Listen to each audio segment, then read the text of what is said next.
Morning, students. Let's talk about chapter 17 a little bit. And if I can get this to right. Oh, it's dead. There. And it's interesting, or at least not as much as chapter 18, but we'll get to that in a minute. So we're going to talk about random events and a little bit about probability here. And let's pretend we're going to flip our coin. We're going to have a regular fair two-sided coin. We're going to have the outcomes heads and tails.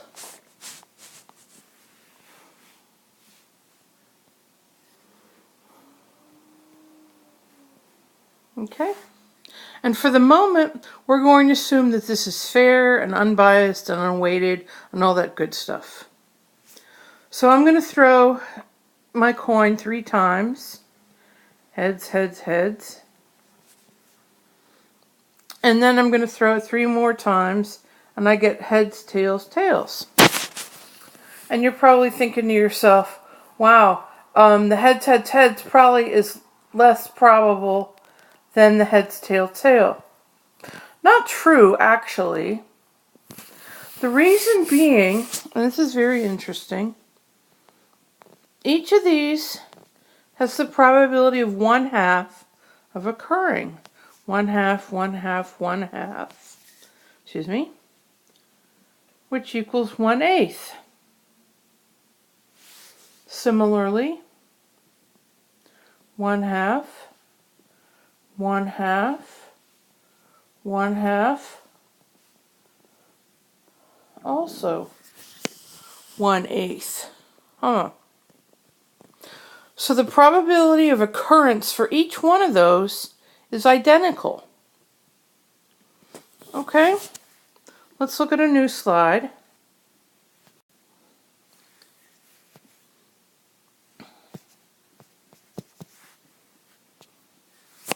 Now let's think about just throwing 3 coins in general and think about our possible outcomes. So we have heads, tails, heads, tails, heads, tails, heads, tails.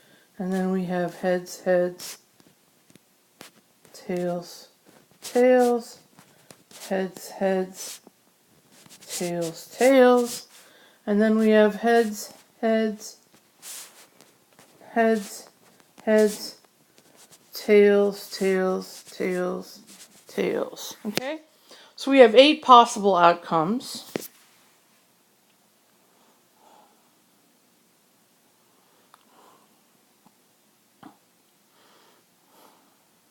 And where the probabilities change, now each one, let me back up a moment. Each one of these has the probability of 1/8 of occurring. Okay, because it's all 1/2 times 1/2 times 1/2. Okay? Now where the probabilities change up is where you start counting up the number of heads and the number of tails. Alright, so if we're just thinking about the number of heads,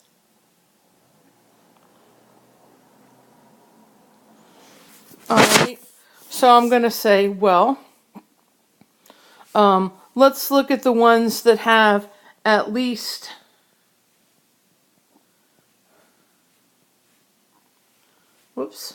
at least 1 head. So we count up. How many have at least 1 head? So if I look down my little diagram here, all but the last one have at least 1 head. So it's going to be 7/8, right? That's right. So that's where you start seeing where the probabilities change. Each has 1/8. Each particular outcome has 1/8. Now where things start changing up is when you start adding things up. Okay? All right?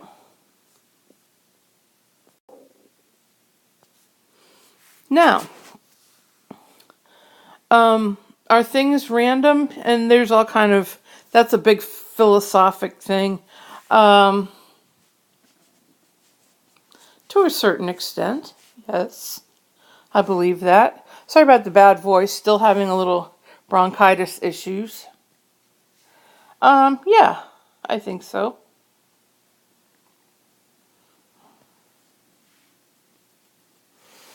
But that's why we build these little probability models.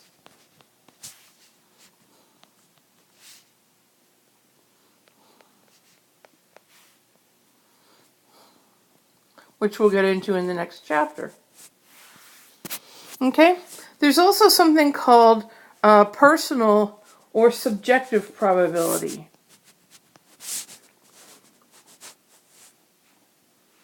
That's where you think something is going to happen. You know, I'm 75% sure this is going to happen. Something like that. It may not be based on any particular data. That's just what you think. Is it accurate? It could be, not necessarily. But you're entitled to think of that. And, you know, everyone's entitled to have his or her own probability. It may not always apply to the rules of probability, and we'll get into the rules in the next chapter. And for those of you that have ever watched Maury Povich, and which I love very much, I'm embarrassed to admit, but it's true. And the guy gets on and says, "I'm 2,000% sure that is not my baby." That's personal probability.